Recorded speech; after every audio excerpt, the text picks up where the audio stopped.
Simon from simonwoods.com. The guests are starting to arrive, so going to have to rush through these 4 Spanish wines. We've got 2 Riojas, a Ribera del Duero and a Priorat. Nice big bottle. Marcas de la Concordia Crianza.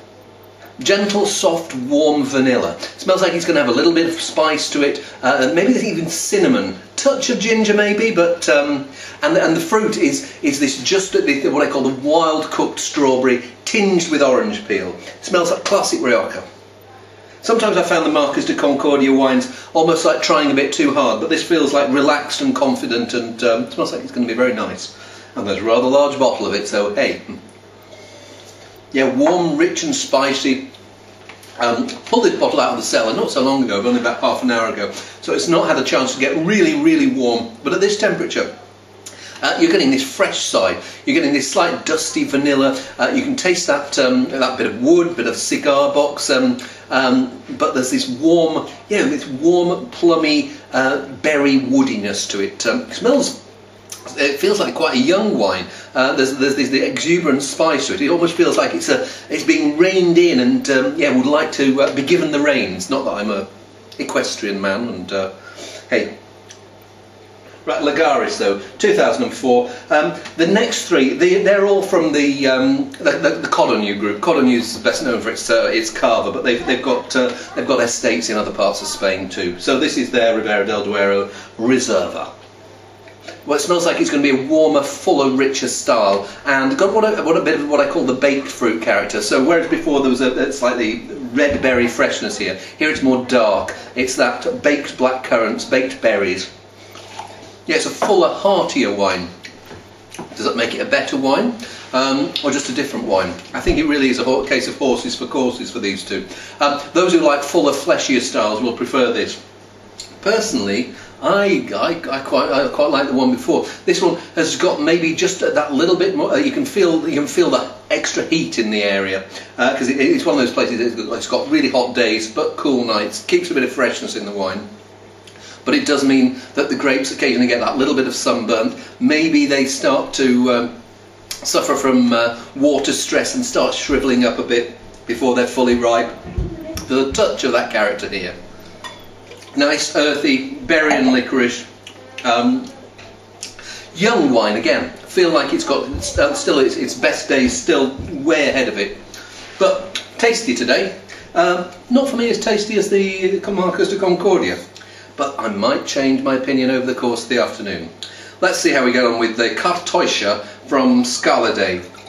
Scala Dei is one of those bodegas in Priorat that before Priorat became trendy in the mid to late 80s, it was making really gutsy, old-fashioned wines, almost like the wine equivalent of soup. It was warm, hearty, winter fare. I can't remember how long Codorniu's been involved with it, but they've modernised the winery a bit, but not too much from the last time I tasted them. There's still a welcome edge of rusticity that some Priorats don't have. Yeah, I mean, I stick my nose in there and it smells warm and hearty. It feels like there's a bit of wood in there.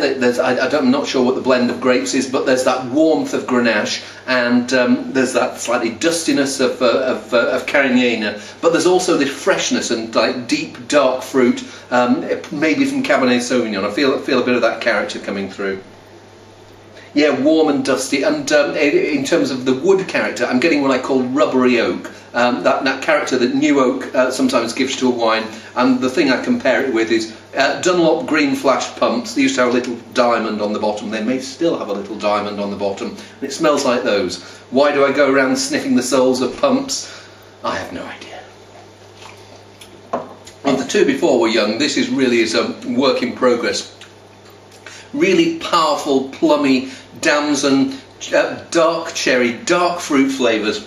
That you can really feel the heat coming through here, because it's a different climate from Rioja, Ribera del Duero, and you can taste the heat and intensity of Catalonia. There's a dustiness in the wine too that adds to the character, and there's this warm fruitcake spice. I like that more than I thought I was going to do. I was all ready for something that was maybe a bit of an overripe plummy caricature that's slightly gone to seed, but this feels quite confident, young and tight, but it's not one of those that's trying to assault you with excess power. It is powerful, it is a big wine, but not exactly subtle, but there is complexity with it. Favourably surprised by that. Let's see how I get on with La Vicalanda. And this is the this is Bodegas Bilbayanas. This is their top wine. I might rinse my glass out after I've got that Priorat in there. Gran Reserva Rioja. It has to have been in oak for at least 2 years. Has to have been in bottle for at least 2 years, and has to be at least 5 years old before they released it. But if they're on 2001 vintage here, I think they've exceeded all the requirements. Have they exceeded the quality expectations of this particular taster? Let's stick my nose in.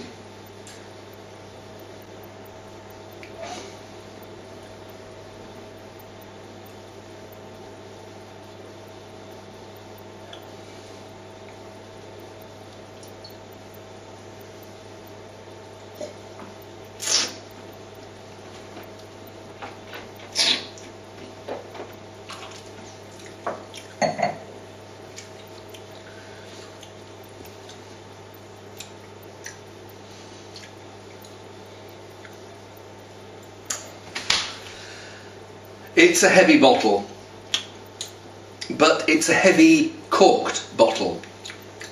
There's this dry dustiness coming through. It's not one of those that's really out and out badly corked. It smells of dank cupboards. But what the cork effect here has done is it's stripped the nuances, it's stripped the grace notes, and you're left with this undercurrent of a wine that looked really good, but it's lost its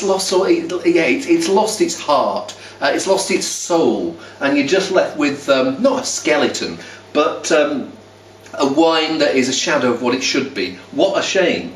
Don't know if I've got the cork here. Well, it's got a bit of grubbiness on the end, but